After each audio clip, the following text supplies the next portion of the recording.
सम्मानित लोगों को मैं अभिवादन करता हूँ और सबसे पहले मैं उनको श्रेय देता हूँ जिनकी मदद से मैं आप सबके समक्ष उपस्थित होने का मुझे अवसर प्राप्त हुआ। विमल जी के लिए एक बार जोरदार तालियों से स्वागत कर रहे हैं और हमारे हमारे समक्ष बैठे हुए हैं उनके लिए भी एक बार जोरदार तालियों से स्वागत कर रहे हैं। जैसा कि विदित है, आज संपूर्ण दिन आप बाल दिवस के रूप में मनाते चले आए हैं। विद्यालय में आपको महात्मा गांधी प्रकाश से आपके अध्यापकों ने, गुरुजनों ने और सभी लोगों ने आपको अवगत कराया होगा जो आज बाल दिवस है।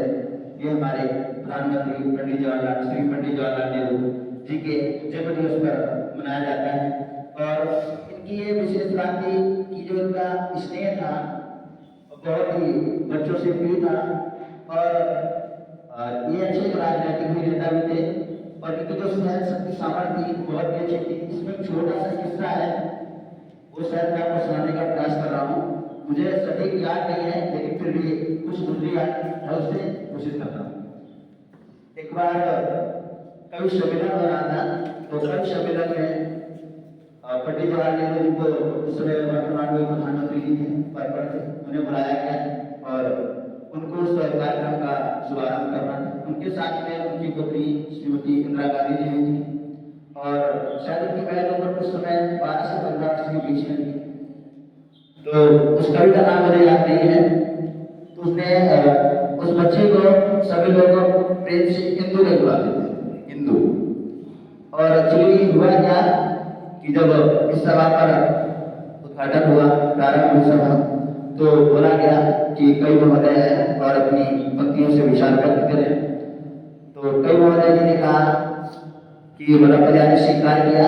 फिर उसके पश्चात जब उन्होंने जवाहरलाल नेहरू जी ने अपनी पुत्री से कहा कि बेटी जाइए और मानव को बुला कर लाइए, बुलाने गई। चलिए कई भी और आप अपने शब्दों से अपनी वाणी को रखें हम समझ के बीच।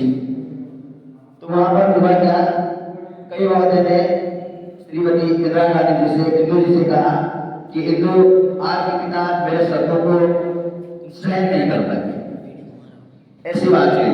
तो इंदिरा गांधी जी के शब्द बड़े प्यारे थे। उन्होंने कहा श्रीमान आप चलिए, झेलना बात की बात है, आप अपनी बात को रखिए। और उन्होंने एक कविता कही और उस कविता का थोड़ा मशहूर मुझे याद है। सत्ता को लेकर के राजनीति पर व्यक्त था और कहा, और पंडित जवाहरलाल नेहरू जी ने सरस भाव से उस कविता का ग्रहण किया, सुना और उसके बाद कवि को सम्मानित भी किया। तो ये चीज थी, इनकी सरलता थी पंडित जवाहरलाल नेहरू ने कि इनकी बुराई को सामने और हजारों पंडित के सामने गए और उस समय पर जिस समय वर्तमान में भारत के प्रधानमंत्री, अब आप समझिए आप अपना प्रचार कर रहा है और फिर तो हमारी कोई बुराई करे, सारे पीछे वाली ऑर्डर मिलेगी, समझ सकते हो ना। तो इतनी सरलता क्यों है, जो हर चीज को बहुत की चीजों को मतलब सामने बुराई लेके गई, फिर उन्होंने सुना और इसने बुराई की उसी को सम्मान भी दिया, ये सरलता है। और इन सरल स्वभाव के व्यक्ति को मैं कोटि कोटि नमन करता हूँ और आज मैं दिवाली में ही सेवा देता हूँ।